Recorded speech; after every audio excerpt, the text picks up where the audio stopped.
राज्याचा विकास साधणं आणि सामान्यांचे प्रश्न सोडवणं यासाठीची वास्तू अशी ओळख असलेल्या विधिमंडळामध्ये राडा पाहायला मिळालाय। संध्याकाळी विधिमंडळाच्या लॉबीमध्ये तुंबळ हाणामारी झाली। आमदार गोपीचंद पडळकर आणि आमदार जितेंद्र आव्हाड यांचे कार्यकर्ते एकमेकांना भिडले। काल विधान भवनाच्या गेट बाहेर गोपीचंद पडळकर आणि जितेंद्र आव्हाड यांच्यामध्ये वाद झाला होता। त्याचे तीव्र पडसाद आज पाहायला मिळाले। पडळकरांच्या कार्यकर्त्यांनी विधिमंडळाच्या लॉबीमध्ये जितेंद्र आव्हाड यांचे कार्यकर्ते नितीन देशमुख यांच्यावर हल्ला केला। त्यावेळी तिथे उपस्थित असलेले जितेंद्र आव्हाड यांचे कार्यकर्ते धावून आले। यामध्ये पडळकर आणि आव्हाडांचे कार्यकर्ते एकमेकांना भिडले। या घटनेमुळे महाराष्ट्राच्या विधिमंडळाच्या इतिहासातला आजचा दिवस काळा दिवस ठरलाय। यावर विविध नेत्यांनी तीव्र प्रतिक्रिया नोंदवल्या। गुंडाराज सुरू असल्याची टीका जितेंद्र आव्हाड यांनी केली आहे, तर मुख्यमंत्र्यांनी गुंडांच्या पोशिंद्यांवर कठोर कारवाई करण्याची मागणी उद्धव ठाकरेंनी केली आहे।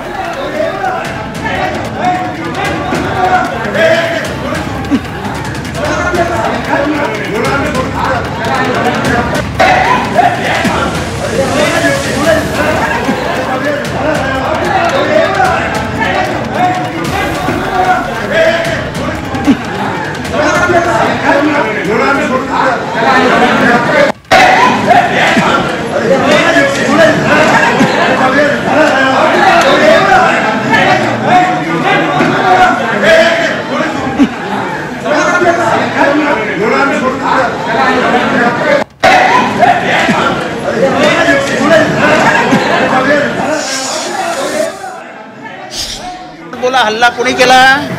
बोला ना, बोला। पडळकरांच्या समर्थकांनी केलाय।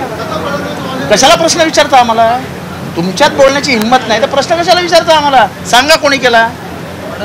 जोरात बोला। बस झालं, अख्ख्या महाराष्ट्राला समजलं कोणी हल्ला केला। आम्हाला याच्यापेक्षा जास्त काय पुरावा द्यायचे नाहीत। जर तुम्ही विधानसभेमध्ये गुंडांना प्रवेश देणार असाल आणि ते हल्ले करणार असतील तर आमचेच जीव सुरक्षित नाही आहेत। मी स्वतः ट्विट टाकलंय, मला आई बहिणीवरनं शिव्या दिल्या आहेत, तुला मारून टाकू, कुत्रा, डुक्कर, अजून काय काय लिहिलंय, काय चालू आहे काय विधानसभेत? मी भाषण करून बाहेर आलो आणि थोडासा मोकळी हवा खेळायला बाहेर गेलो होतो। हा मालाच मारण्यासाठी आले होते हे सगळे।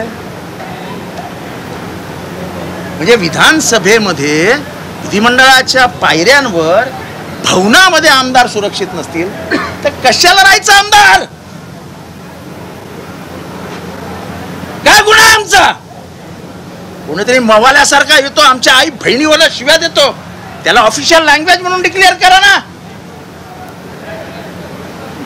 अनपार्लमेंटरी वर्ड्स वापरले जातात, करून टाका पार्लमेंटरी वर्ड्स आहेत म्हणून। सत्तेचा एवढा मुजोरपणा, सत्तेचा एवढा मान।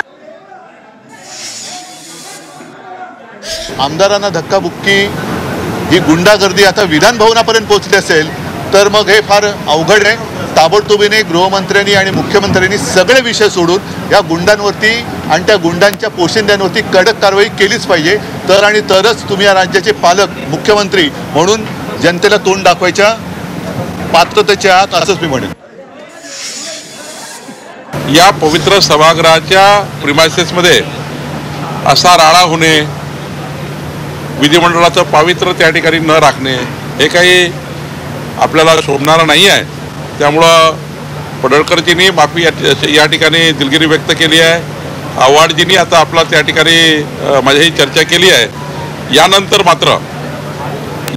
मात्र कुणीही, कुठल्याही पक्षाचा असो, कुणीही असो, सत्ताधारी असो किंवा विरोधी पक्षाचे असो, कुणीही अशी घटना यानंतर विधिमंडळ परिसरात होणार नाही याची काळजी सर्वांनी घेतली पाहिजे।